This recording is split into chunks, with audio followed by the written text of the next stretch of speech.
આજકાલ ગુજરાતના મુખ્યમંત્રીને પત્ર લખવાનો ટ્રેન્ડ ચાલી રહ્યો છે, કારણ કે કેટલાય ધારાસભ્ય અને નેતાઓ ગુજરાતના મુખ્યમંત્રીને અવારનવાર પત્રો લખી ચૂક્યા છે અને ફરી એક વખત એક ધારાસભ્યએ ગુજરાતના મુખ્યમંત્રીને કેટલીક માંગણીઓને લઈને પત્ર લખ્યો છે। ત્યારે કયા ધારાસભ્યએ કઈ માંગણીઓને લઈને પત્ર લખ્યો છે, વિગતે ચર્ચા કરીએ। વૈષ્ણવજન તો તેને કહીએ જે પીડ પરાઈ જાનાને રે। નમસ્કાર, નવજીવન ન્યૂઝ સાથે હું છું અમીષા। આજકાલ ગુજરાતના મુખ્યમંત્રીને પત્રો મળી રહ્યા હશે કે નહીં એ ખબર નથી, પરંતુ લખાઈ રહ્યા છે એ તો ચોક્કસ છે, કારણ કે બનાસકાંઠાના ગેનીબેન ઠાકોર અને જિગ્નેશ મેવાણી પત્ર લખી ચૂક્યા છે। તો ફરી એક વખત આમ આદમી પાર્ટીના ડેડિયાપાડાના ધારાસભ્ય ચૈતર વસાવાએ પણ ગુજરાતના મુખ્યમંત્રીને કેટલીક માંગણીઓને લઈને પત્ર લખ્યો છે। ત્યારે ગુજરાતના મુખ્યમંત્રીને ચૈતર વસાવાએ કઈ કઈ માંગણીને લઈને પત્ર લખ્યો છે, તો પહેલા તો આપણે ચૈતર વસાવાને જ સાંભળીએ। આજે માન્ય મુખ્યમંત્રીશ્રીની અધ્યક્ષતામાં રાજ્ય કક્ષાની તકેદારી અને મોનિટરિંગની બેઠક હતી, જેમાં અનુસૂચિત જાતિ અને અનુસૂચિત જનજાતિના અત્યાચાર નિવારણ અધિનિયમ 1989 અંતર્ગત આ બેઠકમાં જે રજૂઆતો અમારી સમક્ષ આવી હતી એ અમે એકદમ ગંભીરપૂર્વક અને કમિટી સમક્ષ, રાજ્ય સરકાર સમક્ષ અમે મૂકી છે। જેમાં જ્યાં પણ અનુસૂચિત જાતિ અને જનજાતિ પર અત્યાચારો થાય છે ત્યારે એ લોકો પોલીસ સ્ટેશને જતા હોય ત્યારે થાણા ઇન્ચાર્જ, તપાસ અધિકારી કે જે પણ લોકો હોય છે એ એટ્રોસિટી એક્ટ દાખલ કરવાની જગ્યાએ 151ના જામીનો લેતા હોય છે અને ઘણી વખત એટ્રોસિટી એક્ટના બનાવોમાં પોલીસ સ્ટેશને ટેબલ જામીનો પણ આપી દેતા હોય છે। ઘણા કેસો એવા હોય છે કે જે કેસોના આરોપીને આજ દિન સુધી પકડવામાં પણ નથી આવ્યા।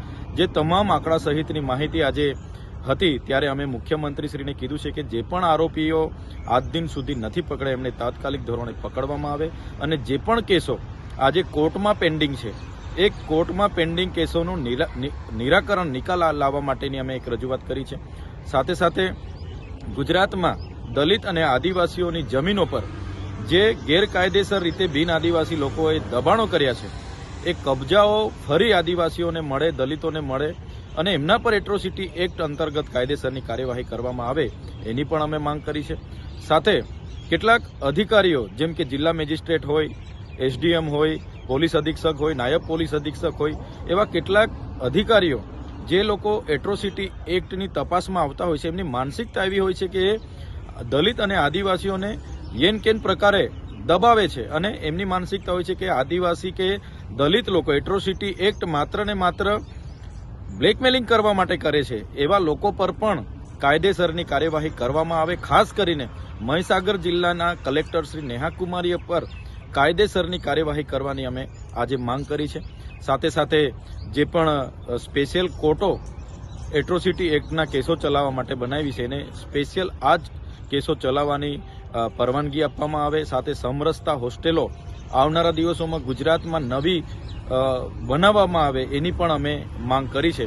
ત્યારે આજની આ મિટિંગમાં કમિટીના અધ્યક્ષ એવા મુખ્યમંત્રીશ્રી અને તમામ પોલીસના વડા હોય, સામાજિક મંત્રી હોય, આદિજાતિ વિકાસ વિભાગના મંત્રી હોય કે એના સેક્રેટરી હોય, તમામ લોકોની ઉપસ્થિતિમાં અમે જે પ્રશ્નો ઉપસ્થિત કર્યા છે એનું આવનારા દિવસોમાં કમિટી નિરાકરણ લાવે એ અમે માંગ કરી છે અને આવનારી મિટિંગમાં અમે ચોક્કસ આજની રજૂઆતોનું નિરાકરણ આવ્યું છે કે કેમ એની આવનારી મિટિંગમાં અમે તકેદારી લઈશું। તો આ હતા ચૈતર વસાવા। ચૈતર વસાવાએ ગુજરાતના મુખ્યમંત્રી પાસે અનેક માંગણીઓ કરી છે કે આદિવાસીઓની જમીન બિન આદિવાસીઓ લઈ રહ્યા છે અને કબજો કરી રહ્યા છે, તે જમીન ફરી વખત આદિવાસીઓને મળે। કેટલાક કેસો કોર્ટમાં હજુ પેન્ડિંગ છે, આ કેસોનું નિવારણ આવે। કેટલાક આરોપી હજી પકડાયા નથી, આ આરોપીને પકડવામાં આવે અને દલિતો પર થતા અત્યાચારો અને અન્યાયો પર ન્યાય મળે। ત્યારે જોવાનું એ રહ્યું કે ચૈતર વસાવાનો પત્ર ગુજરાતના મુખ્યમંત્રીને કેટલી ઝડપે પહોંચે છે અને ઝડપે પહોંચે છે તો કેટલું ઝડપે કામ થાય છે, કારણ કે અગાઉ પણ જિગ્નેશ મેવાણી અને ગેનીબેન ઠાકોરના પત્ર ગુજરાતના મુખ્યમંત્રીને પહોંચ્યા હશે કે કેમ એ ખબર નથી, કારણ કે બનાસકાંઠામાં આઈપીએસની નિમણૂક કરવામાં આવે અને દારૂબંધી પર પ્રતિબંધ કરવામાં આવે તેવી માંગણીઓ ગેનીબેન ઠાકોર અને જિગ્નેશ મેવાણીએ કરી હતી, પરંતુ આના ઉપર હજી કોઈ જવાબ મળ્યા હોય તેવું લાગ્યું નથી, કોઈ એક્શન થયા હોય તેવું લાગ્યું નથી। પરંતુ ચૈતર વસાવાનો પત્ર કેટલું કામ કરી જાય છે તે હવે જોવાનું રહ્યું।